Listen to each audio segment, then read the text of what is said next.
All right. Well, we are now going to move on to the congressional race, and today we have Alexandra Hunt as well as Michael Cogbill, and they are both running in the congressional race for PA3. And with us, also running the race is Dwight Evans, who is not here. However, he is represented over there by that side. There wasn't a good enough photo op for him to show up. So we are going to start off today. We're going to talk about minimum wage, okay? So I want to start off with Alexandra. So something that we did hit on in the previous debate that I would like to talk about is minimum wage. So there has been a push for that $15 minimum wage for it to be raised there. Now, with that being said, we've seen already with small businesses, essentially them struggling to stay afloat during this COVID era. And one of the concerns among small business owners is, hey, I'm already struggling to keep up with operational costs. How am I now going to pay a $15 minimum wage? So my question for you is, at the congressional level, what steps can you take, will you take, do you aim to take to essentially support small businesses while also being able to support people in getting that minimum wage increase? How do you bridge that gap? So me first, right? Okay. So as you said, how do small businesses keep up with operational costs? And right now, the reason that there's such a push to raise the minimum wage is because a lot of young people are struggling under student debt, and a lot of young people are struggling under healthcare costs, which are an unbelievable burden for both the small businesses and for the individual. So built in, which is kind of considered a wage, is passing things like Medicare for All and student debt cancellation. It's built in as a raise because you don't have as high a cost of living, and then on top of that, small businesses don't have as high of operational costs. And I'm actually advocating for a $24 minimum wage because the cost of living has gone up, and we need to be able to, people need to be able to afford to live dignified lives. Michael. Yeah, that's cool. She said 24. I'm advocating for a higher wage, but that's what young people want. Legitimately, we holding people accountable. I'm saying 25. But first of all, we got to have a conversation about the federal minimum wage. $7.25, y'all. Like, people are paying human beings in this country $7.25. The businesses that claim raising the minimum wage that are hurt folks, a lot of them use rhetoric like saying it's teenagers working in these restaurants, it's teenagers working at McDonald's, it's young people working there, folks who don't need a higher minimum wage. Just the other night, I met a 64-year-old woman at Burger King at 10 o'clock in the evening. Somehow we just ended up having a conversation, and legitimately, she said, I'm working here 10 p.m. to 2 a.m. here at Burger King. She was making $7 an hour. Now, some of the organizations, some of these groups, some of these businesses, they're paying people a little bit more. I think they're upping the minimum wage to 12. We saw posters that said 15, 17 during the pandemic, but just like they did the essential workers after things got back to normal, they went right back to paying people $10, $8 an hour. So I think our voices should drown out the people who believe in liberal values, the people who believe in human rights, workers' rights.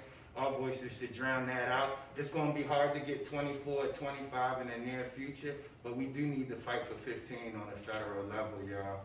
And that's how we get equal pay for equal work. The people, I mean, they just had a rally for child care workers. It's people who watch our kids who don't make $15 an hour in this country, y'all. I don't think we're going to have as much of a debate. Here's my next question though, because I mean, again, the people that are going to be getting paid this, all for that, but when we're talking, how do you convince the business owners and the people that have to pay that out? How do you gain their support? Well, the other option is they don't have employees. I mean, if some businesses are paying a dignified living wage, why would you go work for less? I firmly believe that if we provide the resources, and we can support small businesses too, as was already discussed, there is money to bail out small businesses and to support them. And one of the points that Kiana brought up was that the money hadn't been provided, and so small businesses had to close, but the small businesses were closed as a public health precaution, and the money is there to be able to support small business and small business owners, and it should be there outside of the pandemic as well. Like properly administering funds, those PPE funds. Folks had shoddy businesses, people with taxi cab drivers and whatnot, and were collecting $20,000 with no employees.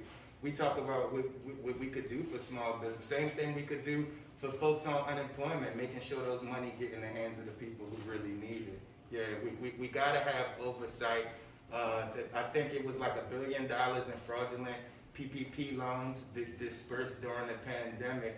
But I do think the question of what businesses do, like she said, you could have no employees or you could open up elsewhere. But the unions, what they use, they're so staunch on their worker policies. They still build union or build elsewhere. I say pay 15 or pay somebody elsewhere.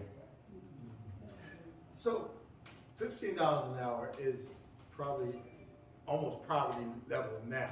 Right. You know, Yeah. let's really look at Neither it. of us said it. You know, yeah, you didn't say it, but, and with all due respect to other administrations, starting with the Clinton administration, NAFTA came into being under the Clinton administration, would send jobs out of this country. How do we bring back those good paying jobs back to this country so that those folks can get those $15 plus jobs? You know, how can you advocate to bring back some of these jobs that's one of the biggest problems. I think Representative Rabbit actually said it earlier, that we are sending money out of this country, we're sending it out, and the feds are doing it. How do you, as potential Congress people, if you win, bring some, and I know you can't do it in the first 2 years, it's gonna take you a while. How would you bring this back? Hold Or talk to bring this back? Well, I think that the United States is the country of small businesses, and I think the jobs are here. There are jobs, and part of what I'm running on is a Green New Deal, which has a federal jobs guarantee. And if everyone knows their history, after World War I, there was a massive economic boom, and it was because so many people were hired into the federal government, including women were being introduced into the workforce. And our economy thrived with people being employed. And so the jobs are there, the need is there. It's a matter of supporting the small businesses, of funding job opportunity, and it can come from the federal government, which is part of the Green New Deal, and making sure that we're paying a living wage. I don't think those jobs that are outsourced really affects, kind of like how our economy is structured or how it works. I think the jobs we're talking about, like the $15 an hour, we're talking about Burger King, we're talking about our child care workers, we're talking about fast food restaurants, waitresses. I believe, I could ask Rep. Rab, I think the federal, their federal minimum wage is maybe $2.50, and like 13, I made that, $2.13. Wow, so I was, but literally, tip workers I thought it was more. I thought they could give them a couple cents extra. But $2, those are the minimum wage jobs we're talking about, not the jobs that are outsourced. A lot like the manufacturing or maybe the call centers. We tell people to buy U.S. made products. We talk about NAFTA, we talk about federal trade agreements, but legitimately, I think paying workers here are the bottom class workers that people don't see. That's not the outsourced jobs, but paying folks right here. That's how we deal with that issue. And to piggyback off that, and to go back into the federal jobs guarantee, it would be a partnership with communities. And so basically it would be a community hub saying these are the sorts of jobs we need for our community, whether it's infrastructure or housing repairs or childcare, whatever it may be, education, and those are the jobs that are funded. So how would those community hubs be held accountable, and how would you make sure it's transparent and make sure they are credible and that they are knowledgeable of their community? Because so much money goes into these community organizations that it never goes where it's supposed to go. Right. So how will you make it or be able to track this? Because, you know, in Philadelphia, and I know Rep said, you know, this is the city, you know, they lose $30 million and say, oh, it was a mistake on the line item. Right. And that's because we are living in a time of so much corruption, and we need to build accountability into our system. And so that, you were talking about trickle-down economics, which I don't believe in, and but there is such a thing as trickle-down corruption.